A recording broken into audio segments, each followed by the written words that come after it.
Bonjour à tous et bienvenue dans ce journal. Voici tout de suite les titres que nous allons développer dans cette édition.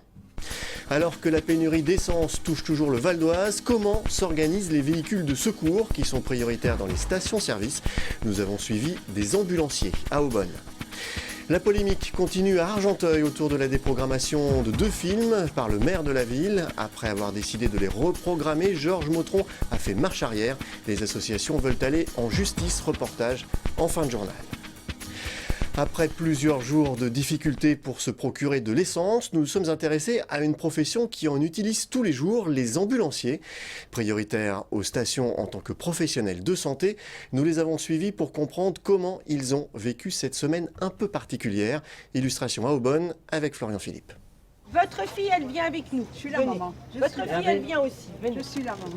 Aurore et Laurent parcourent chaque jour une centaine de kilomètres. Ambulanciers, ils transportent plusieurs patients quotidiennement pour leurs soins. Parce que nous, après, là, on va charger sur Baru. On a un patient à prendre là-bas, pour le redéposer ici. Et après, on ira à la gasoil. Leur ambulance consomme un plein de gasoil pour 600 km. Les allers-retours à la pompe à essence sont donc réguliers. Face à la pénurie de carburant, il a fallu s'adapter lors des premiers jours. Pas d'essence, pas de travail. On peut pas... La station essence, on y va 2 fois par semaine, donc ouais, c'est quelque chose de très important. Ouais. Chaque jour, on va faire entre 150 et 200 km. Voilà. Après plusieurs jours de crainte, une solution a été trouvée. Et depuis quelques heures, cette station d'Aubonne a choisi de conserver son essence uniquement pour les véhicules prioritaires. Bonjour monsieur. Bonjour madame. Voilà, on a su qu'on avait une pompe de réquisitionnée pour nous, pour les ambulances. Et donc j'aurais voulu mettre du gasoil, savoir comment on fait. Oui, c'est possible, donc vous placez au niveau de la pompe. Laquelle? Celle-ci, là, ici, derrière le bus? Oui, juste derrière le bus, là, Ouais. vous mettez derrière le bus, vous faites votre plein et ensuite vous venez payer. D'accord. Les ambulanciers font partie des professionnels de santé prioritaires au même titre que les pompiers. Un indispensable pour eux. Effectivement, pour faire 1 heure de queue, non, on ne peut pas. Avec le planning qui est souvent serré, on ne peut pas se permettre, ou alors il faut y aller tard le soir, et avec les journées, l'amplitude horaire que l'on fait, à 23h le soir, non, c'est pas possible. Mais encore, c'est même pas dit qu'en faisant 1 heure, 1 heure et demie de queue, qu'on est après arrivé à la pompe à essence, qu'on ait du gasoil pour approvisionner. Donc ce système de restriction est très bien pour nous. Oui. Les ressources en essence de cette station ne sont toutefois pas extensibles. Si la situation devait perdurer, elle pourrait se compliquer pour ces professionnels de santé. Une bonne nouvelle maintenant sur le front de l'emploi. Le chômage est en baisse dans le Val d'Oise en avril. C'est même la plus forte baisse d'Île-de-France, moins 1,3%, soit 1330 demandeurs d'emploi en moins. Toutes les catégories d'âge et de sexe ont bénéficié de cette embellie. Ainsi, les moins de 25 ans voient leur nombre de chômeurs baisser de 2%, les 25-49 ans de 1,4% et les plus de 50 ans de 0,7%. Emploi toujours, mais une moins bonne nouvelle cette fois. À Saint-Ouen-l'Aumône, où 74 emplois sont menacés chez Brandt. Dans le cadre d'un plan de sauvegarde de l'emploi, le spécialiste de l'électroménager prévoit la suppression de 74 emplois sur le site de Saint-Ouen-l'Aumône et 87 postes au siège social de Rueil-Malmaison. Opposé au plan de sauvegarde proposé par la direction, la CGT annonce de possibles actions à venir. La polémique autour de la déprogrammation de 2 films, l'un sur le mariage pour tous, l'autre sur la Palestine, peine à trouver son épilogue à Argenteuil. Après avoir décidé de les reprogrammer, Georges Motron a fait marche arrière. Les associations se sont une nouvelle fois mobilisées ce mercredi pour dénoncer la censure du maire d'Argenteuil. Elles ont même décidé de mener une action en justice. Angélique Boilet. La satisfaction aura été de courte durée. Voilà de nouveau les associations rassemblées devant l'hôtel de ville d'Argenteuil pour crier à la censure, forte du récent soutien du réalisateur britannique Ken Loach, Palme d'Or à Cannes. Elle pensait pourtant que l'incident était clos après avoir obtenu l'engagement de Georges Motron de reprogrammer les 2 films qu'il avait décidé d'interdire de projeter en avril dernier. Mais le maire a changé d'avis pour finalement maintenir l'interdiction des 2 longs métrages, l'un sur le mariage pour tous, l'autre sur la Palestine. Conséquence, les 2 associations à l'origine de leur programmation ont décidé de riposter et de porter cette affaire en justice. L'action va être de montrer à la justice que les arguments avancés par le maire de menaces de troubles à l'ordre public sont nuls et non avenus et ne peuvent en aucun cas être des arguments pour déprogrammer les films. Ces films ont leur visa de censure, ils ont été montrés partout en France et dans le monde sans aucun problème, donc il n'y a aucune raison pour qu'ils ne puissent pas passer à Argenteuil. À l'origine du revirement du maire Les Républicains d'Argenteuil, un billet d'humeur publié par le maire communiste de Bezons, Dominique Lespard, qui soutient les associations, écrit notamment. Le maire de droite d'Argenteuil pensait qu'il était seul à pouvoir décider de ce qui était bon pour les Argenteuillais. Face à la mobilisation et au mécontentement, Georges Mautron était contraint de reculer. Dans un courrier adressé aux associations, Georges Mautron justifie sa marche arrière par des promesses d'apaisement non respectées faites lors d'une rencontre avec les associations. Vous aviez pris un certain nombre d'engagements, notamment d'apaiser une situation qui avait largement dégénéré dans les médias nationaux et dans une moindre mesure sur le terrain municipal. La municipalité reproche aux associations de ne pas être restées suffisamment discrètes. Monsieur Mautron ne comprend pas qu'il y ait eu un minimum de communication concernant la reprogrammation.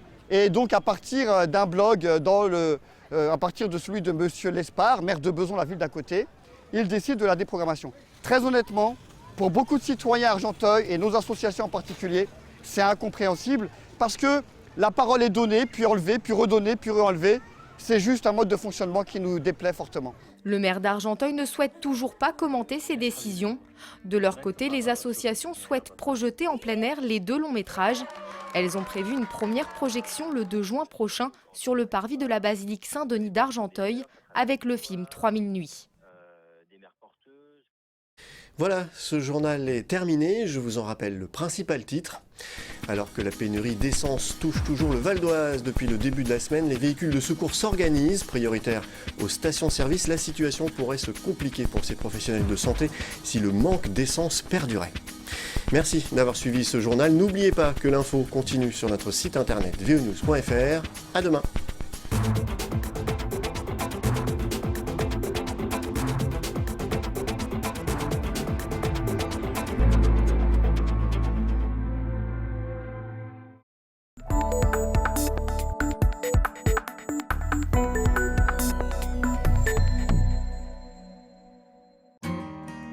La ville de Nîmes est surtout connue pour son château du XVIIIe siècle. Mais ce qu'on sait moins, c'est que les anciennes écuries du domaine abritent des collections originales, celles du musée départemental des sapeurs-pompiers du Val d'Oise. Dans un vaste hall de 1200 m², des camions, des uniformes, des jouets, tout un univers consacré à l'histoire des soldats du feu. Alors, le musée des sapeurs-pompiers du Val d'Oise, c'est une histoire qui a 40 ans, qui est née de quelques passionnés qui ont voulu garder une trace un peu de cette passion et qui ont imaginé ce musée à partir du matériel qui était tout simplement mis à la réforme et dont le service se séparait malencontreusement, voilà, parce qu'il faut bien remplacer le matériel dans le temps. Et donc ces passionnés ont tenu à rassembler ces pièces au fur et à mesure du temps. Et donc le musée est né environ une quarantaine d'années jusqu'à devenir ce qu'il est aujourd'hui, c'est-à-dire un véritable musée présentable au public. Des premières voitures à bras du XVIIIe siècle aux camions des années 60, en passant par des reconstitutions d'anciens postes de secours, c'est plus d'un siècle d'évolution des moyens d'intervention qui est présenté. Les célèbres camions rouges et leurs fameuses échelles y occupent une part importante, mais le musée possède aussi quelques objets originaux, comme cette petite voiture verte. Créée dans les années 30, elle appartenait à la famille Rothschild. À l'origine véhicule de chasse, elle sera offerte aux pompiers de Montmagny. Si cette voiture est verte, ce n'est pas par hasard. Il faut savoir que les premiers véhicules d'incendie sont traditionnellement peints en vert avant qu'ils deviennent rouges. Pour plusieurs raisons, ils vont devenir rouges. La première, c'est qu'ils sont beaucoup plus visibles dans la rue, dans la ville. Donc pour des raisons de sécurité et pour des raisons de rapidité de secours, ils vont devenir rouges. Une autre explication, c'est aussi l'influence des matériels anglo-saxons, anglais et américains, qui fabriquaient énormément de matériel et qui, eux, traditionnellement, étaient rouges depuis le début de leur histoire. Donc petit à petit, le rouge va s'imposer et va prendre la place du vert. Autre curiosité du musée, cette réplique de camion de pompiers à échelle réduite, destinée à des enfants. Et il était complètement fonctionnel puisqu'il avait un vrai moteur de Solex qui permettait de rouler, une vraie citerne incendie et une vraie pompe à l'intérieur, à tel point que le fabricant, quand il l'a livré au magasin, l'a livré avec une boîte d'allumettes et un bidon d'essence, comme ça l'enfant pouvait allumer le feu et l'éteindre en même temps. À côté des véhicules, le musée propose une importante collection de casques et d'uniformes, ainsi qu'une collection de jouets. Plus de 800 y sont exposés, des jeux, des jouets, des figurines et bien sûr des modèles réduits. Parmi notre collection de jouets, nous avons aussi tout un ensemble d'Inky Toys qui sont arrivés par des dons, donc qui sont parmi les stars, on va dire, des jouets collectionnés par les amateurs de jouets pompiers. Donc on a tout un ensemble ici assez bien représenté. Le musée est ouvert l'après-midi du mercredi au dimanche de 13h30 à 17h30 pour les visites individuelles et toute l'année pour les groupes sur rendez-vous.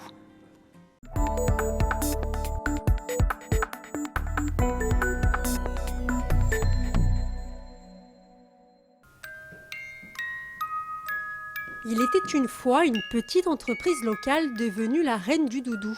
Avec Lila le lapin ou encore Clémentine la souris, Doudou et compagnie vend aujourd'hui plus de 3 millions de produits par an.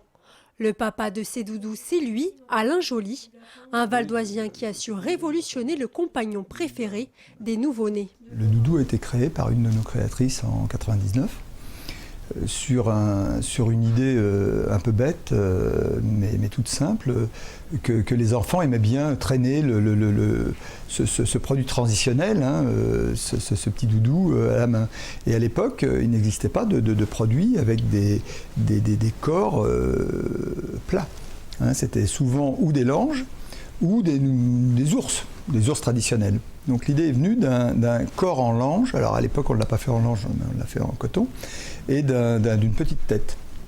C'est une idée toute simple qui a très vite pris et qui est devenue référent dans le domaine du premier âge. De l'incontournable doudou au petit chausson, en passant par le tapis d'éveil et le mobile musical, une dizaine de designers est chargée de concevoir ces produits ici au bureau du style, comme Olivia qui invente les doudous de demain.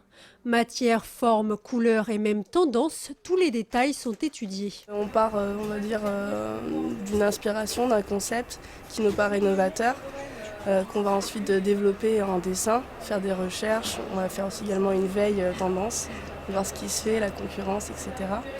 Et donc ensuite, en fonction des dessins, on va réaliser un développement, choisir une forme, un concept novateur et également des produits qui sont de bonne qualité, qui sont aussi adaptés à l'enfant. Après la conception, place au prototype. En s'appuyant sur des dessins appelés artworks, un premier produit est envoyé par les usines de confection, un échantillon qu'Olivia scrute sous toutes les coutures. Alors là, en fait, je suis en train de vérifier mes artworks par rapport aux échantillons qu'on a reçus. Donc par rapport à tout ce qui est qualité des produits, les matières, si elles ont bien été respectées, si au niveau de la sécurité on a toujours des membres qui sont bien accrochés, si c'est bien aux normes. Des gammes complètes au design classique ou plus original, toutes sont conçues à Taverny, une identité française qui fait de Doudou et compagnie la marque de référence dans le monde de la puériculture en France. Doudou et compagnie, c'est aujourd'hui plus de 4000 points de vente. Des enseignes de distribution spécialisées en puériculture, mais également en jouets ou certaines fois en décoration. Actuellement en France, 40% des doudous vendus proviennent de l'imagination de ses employés. Avec 200 nouveautés par an, Doudou et compagnie continuera de câliner bébé avec douceur et couleur sucrée.